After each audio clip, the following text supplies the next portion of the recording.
Rosswood is an eclectic Greek Revival mansion of handsome proportion and great integrity of setting. It is significant as the only surviving example of a documented building designed and built by David Schroeder, the architect of Windsor Plantation in adjoining Claiborne County. Now, probably the most famous ruin in the United States, Windsor's Corinthian colonnade marks the site of Mississippi's most lavish residential essay in Greek Revival style.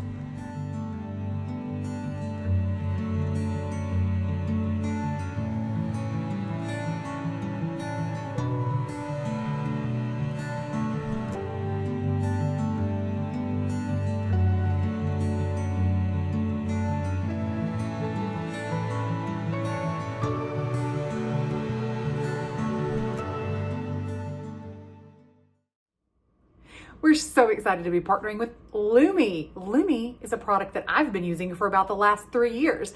I saw an ad not unlike this one on social media, thought I'm gonna give that a try. I'll put it to the test to see if Lumi can keep up with me doing restoration work in the southern humidity, getting as nasty and sweaty as I do.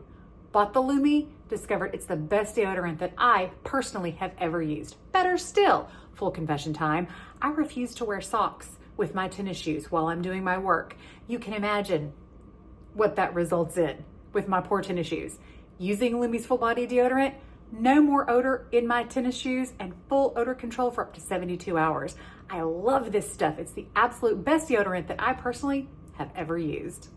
Lumi was invented by OBGYN Shannon Klingman.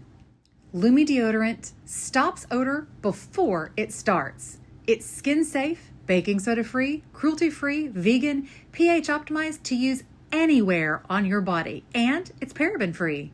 I love that Lumi uses an eco-friendly nitrogen-based propellant in their canister. I love that alcohol is not the first ingredient on any of their products, and I adore the fact that 0 out of 99 participants in their clinical trial reported any irritation with the product. Lumi also has a wide range of aluminum-free products available. It won't stain your clothes, and it comes in 8 different scents. My personal favorite is the Clean Tangerine. Lumi's Starter Pack Bundle is a great deal for new customers. It comes with a full-size deodorant, a cream deodorant tube or spray deodorant, 2 free products like the wipes or mini body wash, free US shipping, and just for my followers, Lumi is offering an extra $5 off when you click the link in the description below. That's a deal of over 40% off.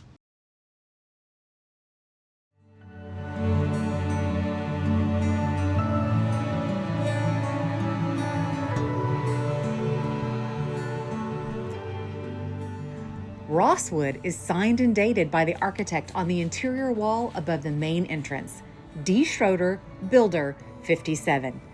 And its construction was carefully chronicled in a journal kept by Dr. Walter Wade, for whom the house was built. Research into the history of Rosswood substantiates the claim made in Goodspeed's Biographical and Historical Memoirs of Mississippi, published in 1891, that David Schroeder was the planner of Windsor. The 1860 census lists David Schroeder as a resident of Rodney, Mississippi, which today is a ghost town, and describes his occupation as master mechanic. He was born in Maryland, and in 1860, he was 38 years old. David Schroeder can be documented as the designer of only Rosswood and Windsor, but he almost definitely was the architect of Highland, or the Hamilton House, which was built in 1856 between Port Gibson and Grand Gulf, Mississippi. He may have also designed the Darden House, which was built circa 1850 to 55 southwest of Port Gibson. Features common to Rosswood, Highland, and the Darden House are the eclectic blending of Gothic, Greek Revival, and Italianate details, and the early use of interior doorway transoms. Certainly, Rosswood will afford architectural historians the best evidence to date for conjectural descriptions of Windsor.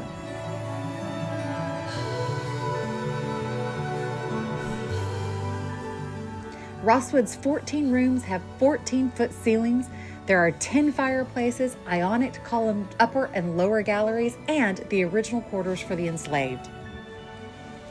The cellar rooms contain cooking fireplaces and were probably originally a winter kitchen. The original one-story gallery across the back of the house has been fully enclosed and partially extended several times, most recently to provide space for modern family living and conveniences.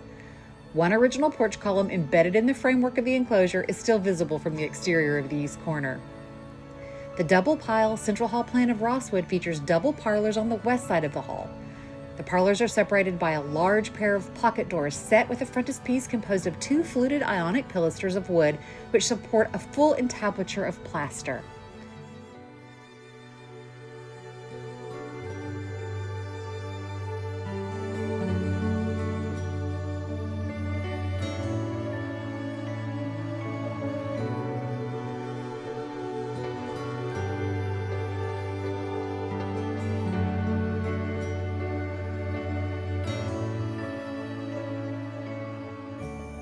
The plaster cornice of the entablature continues around both parlors. Like the rest of the house, the parlors are trimmed with simple Greek Revival pilastered mantelpieces of wood, bases with molded crowns, windows set over fixed or movable panels, and 4-panel molded doors.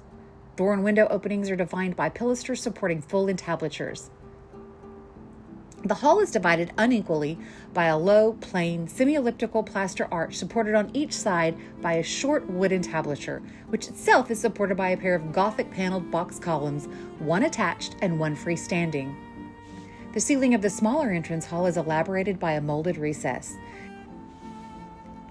The larger back hall contains an open-air stair which begins at the rear with a cluster of delicately turned balusters in place of a newel, makes a quarter turn, and rises along the east wall to the second floor where room arrangement and trim are similar to the features on the first floor. The stair rail continues unbroken around the stairwell to ascent to a second flight of stairs to an unfinished attic.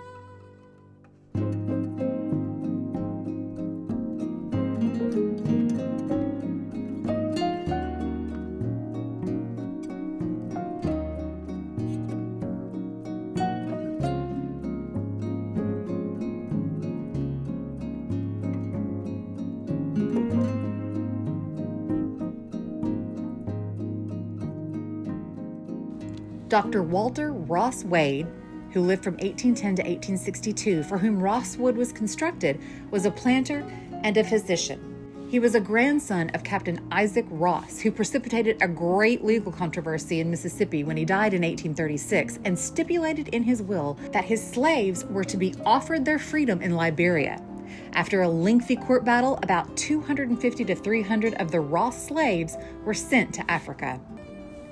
Rosswood was built on the 1,285-acre tract referred to as Rosswood Plantation in Dr. Wade's 1849 deed of purchase from the estate of his kinsman, John Isaac Wade Ross.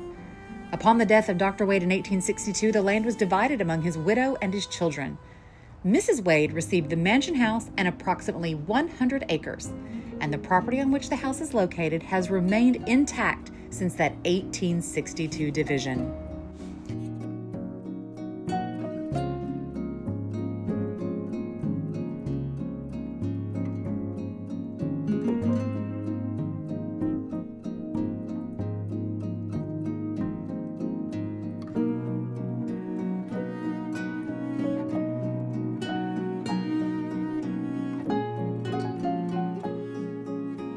Tradition has maintained that Rosswood was constructed for Dr. Wade's second wife, Maybelle. However, since the house was built in 1857, approximately 2.5 years before their marriage in December of 1859, the story has little basis in fact. Dr. Wade's first wife was Martha Taylor Wade, his first cousin, who died in 1848. In 1898, Rosswood was acquired by Mrs. Mary E. Hammer, a niece of Confederate President Jefferson Davis, and was referred to as the Hammer House for many years. Rosswood was sold again during the Depression, and in recent years it had several owners. Among the later were Mr. and Mrs. Daniel Mason, who were credited locally with having rescued the house from severe neglect, and Mr. and Mrs. Douglas Black, who were responsible for most of the modernization of Rosswood.